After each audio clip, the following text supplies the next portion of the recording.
Becoming yourself is not a gentle process.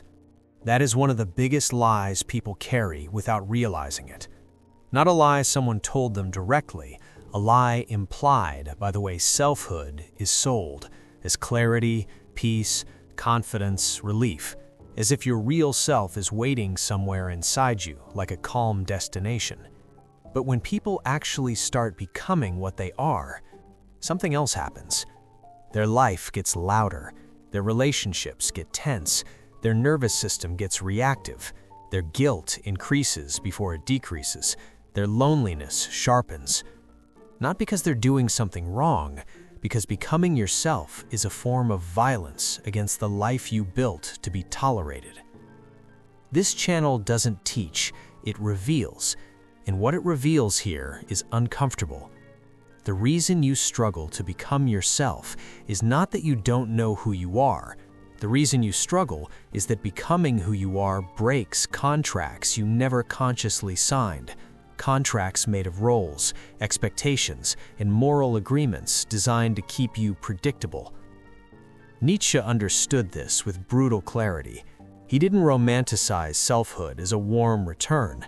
He treated it as a revaluation, a tearing down of inherited values, and a refusal to live inside meanings that were assigned. And refusal always creates conflict. Not because conflict is desirable, because conflict is what happens when you stop being manageable. Most people do not fear becoming themselves because it's hard work. They fear it because it changes the social reality around them. The moment you become less compliant, the environment reacts. Sometimes softly, sometimes aggressively, sometimes with a disappointed silence that feels like punishment. And that reaction teaches you something. Your previous self was not just loved, it was depended on. People depended on your availability, your patience, your forgiveness, your willingness to explain, your willingness to stay understandable. So when you change, they don't experience it as growth, they experience it as loss. They lose the version of you they could use to stabilize their own world. And when they lose that, they moralize it. They call your boundary selfish. They call your distance cold. They call your change arrogance. They call your silence cruelty.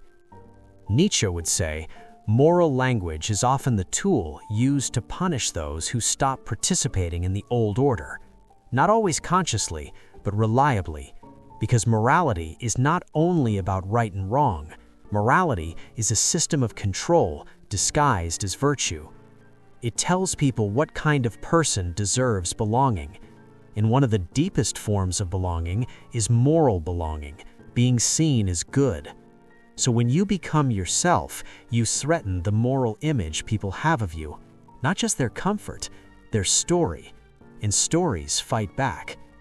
This is the part most people don't anticipate. They imagine becoming themselves will be an internal victory. They don't realize it will also be a social rupture, because the self they are becoming is not optimized for other people's expectations. It is optimized for vitality. And vitality looks offensive to a world that worships compliance. Nietzsche would say that many environments reward a certain kind of weakness, not weakness as incapacity, but weakness as restraint, as self-denial, as politeness that hides resentment, as humility that hides fear. Those environments call it maturity, but maturity built from fear is just obedience with better posture. So when you become yourself, you stop performing that posture. You stop apologizing for your needs. You stop shrinking your intensity. You stop editing your truth to make it socially digestible. And people react, because your edited self was part of their equilibrium. This is why becoming yourself feels violent, not because you are attacking anyone, because you are removing a stabilizing force you used to supply. You were the one who always soothed, always explained, always compromised, always absorbed the tension. You were the emotional infrastructure, and infrastructure is invisible until it fails. When you stop carrying the weight, the system shakes. So the system tries to restore the old order. It offers guilt. It offers moral accusation. It offers the familiar phrase that sounds like concern, but functions like control. You've changed. That sentence is rarely neutral. It's a warning, a demand to return to the previous version of you that was easier to manage. Nietzsche would say, if your growth requires you to remain morally approved by everyone, you will never grow. Because real growth disrupts the moral economy.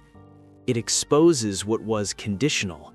It reveals who needed you to be small. And that exposure is uncomfortable for everyone, including you. Because you too were attached to the role. You were rewarded for it. You were praised for being strong, reasonable, reliable, low maintenance. You built an identity around being the person who doesn't need much. That identity feels safe, and safety is seductive. So even when you know the role is shrinking you, you feel loyalty to it. That loyalty is not noble. It is trained. It is the result of years of reinforcement. You were taught, explicitly or implicitly, that being easy to love is more important than being real. So the moment you start becoming real, you feel danger. Not intellectual danger, body danger.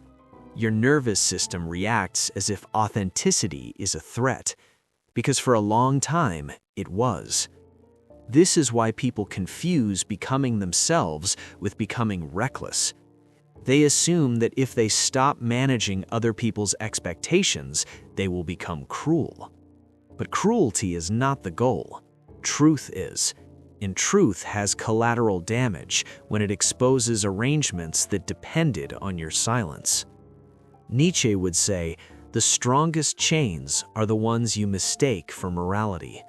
Chains made of should. You should be grateful. You should be patient. You should be the bigger person. You should keep the peace. But peace, in this context, is not harmony. It's compliance. It's the absence of conflict because you are constantly adapting. So when you stop adapting, conflict appears. And because you were trained to fear conflict, you interpret the conflict as proof you're wrong. This is the second hidden dynamic. You mistake backlash for evidence. You think, if people are upset, I must have done something bad. But backlash is not evidence of wrongdoing. Backlash is evidence of disruption. It means the system noticed the change. It means the old arrangement is being challenged. And arrangements don't dissolve politely. They defend themselves. They accuse. They shame. They rewrite you. This is where becoming yourself becomes psychologically violent, because you don't just lose approval, you lose narrative safety. People who once praised you will suddenly talk about you differently. They will say you're selfish now, as if selfishness is new. They will say you've become cold, as if your boundaries are cruelty. They will treat your autonomy like a betrayal. And if you are still dependent on being understood, this will break you. Nietzsche would say, one of the hardest things is to tolerate being misread without pleading your innocence. Because pleading is how you return to the cage. You explain, you justify, you soften, you negotiate. You try to choose yourself in a way that keeps you morally approved. But moral approval is not guaranteed, because the moral system you're leaving was designed to punish deviation. So you have to choose truth or interpretability. Truth makes you less controllable. Interpretability makes you safe. Most people choose safety. That is why most people don't become what they are. They become what is acceptable. Now, notice something else. Becoming yourself doesn't just trigger external backlash, it triggers internal backlash. Parts of you will fight you. not because they hate you, because they were built to survive. You have an internal manager that learned the rules early. Don't be too much, don't be too visible, don't provoke abandonment. That manager kept you safe. It shaped your personality. It trained you to anticipate others, to read the room, to prevent conflict before it starts. When you begin to become yourself, you threaten that manager's purpose, so it panics, it produces guilt, it produces doubt, it produces catastrophic thoughts disguised as reason. You're being dramatic, you're ruining everything, you'll regret this, you'll end up alone. This is not wisdom, this is the survival self defending its territory. Nietzsche would say, you have been living under values that were not created by you, and those values have become internal law. So when you disobey, you don't feel free, you feel criminal, even if you did nothing immoral. That is the violence. The inner experience of selfhood feels like transgression because your identity was built around being good, and good was defined as compliant. So when you stop complying, you feel like a bad person. This is where many people collapse. They reach the threshold of becoming themselves, feel guilt, and turn back, because they confuse guilt with truth. Guilt is not truth. Guilt is a mechanism designed to keep you inside inherited valuation.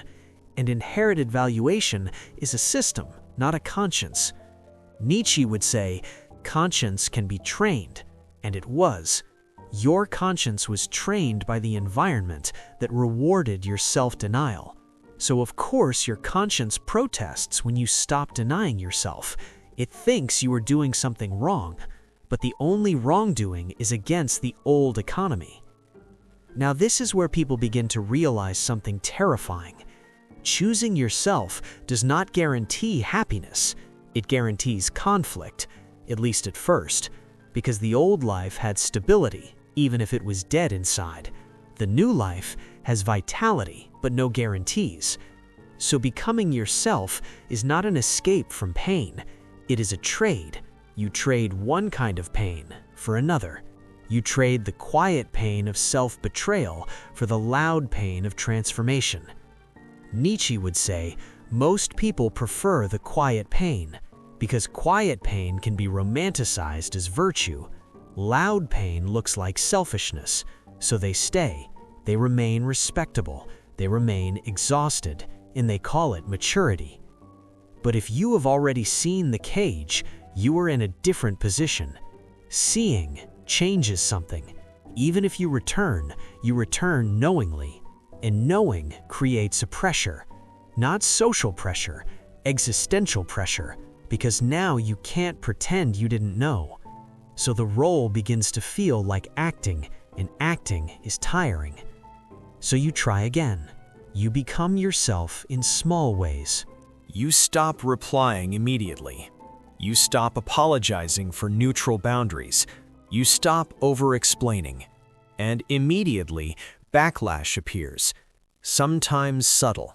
Someone becomes distant. Someone becomes sarcastic. Someone suddenly forgets to include you. And you feel the old fear. I'm losing belonging. This is where Nietzsche becomes brutally useful. He would say, belonging that requires self-denial is not belonging. It is membership in a moral tribe, and tribes punish deviation. They call it betrayal. So you must ask, do you want membership or do you want yourself? Because you can't always have both, not at first. This is why becoming yourself is lonely, not because you are meant to be isolated, because the version of you that is emerging does not yet have a community. You are leaving an old structure before the new one exists. You are walking through a gap, and in the gap, people feel exposed. They want to fill the gap quickly with new approval, so they perform again. They create a new identity, a new persona. They become themselves in a way that is still socially optimized. They trade one cage for a prettier cage. Nietzsche would say, That is not transformation. That is substitution. Real transformation is uglier. It involves losing approval without knowing what replaces it. It involves tolerating misunderstanding without rushing to clarify. It involves enduring the internal accusation without collapsing. And that endurance feels violent because it forces you to confront a fact most people avoid.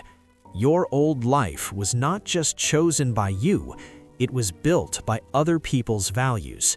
So becoming yourself is, in a sense, an act of rebellion against your own conditioning. And conditioning doesn't disappear quietly. It fights. It uses guilt. It uses shame. It uses fear of loneliness.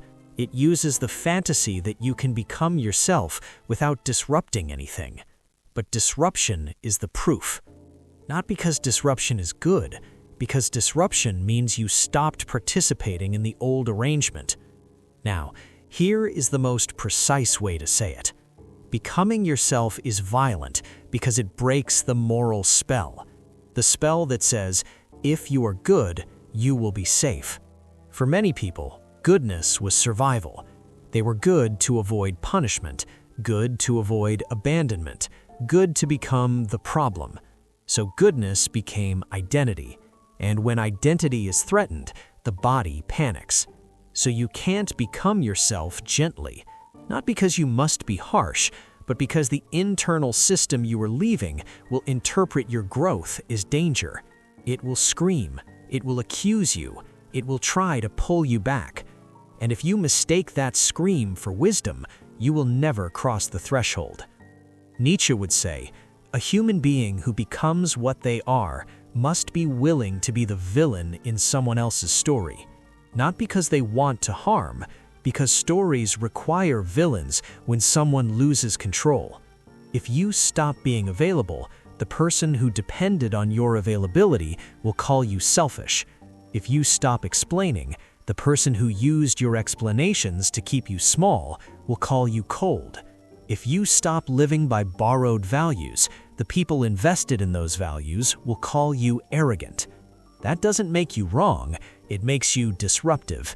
And disruption is the cost of selfhood.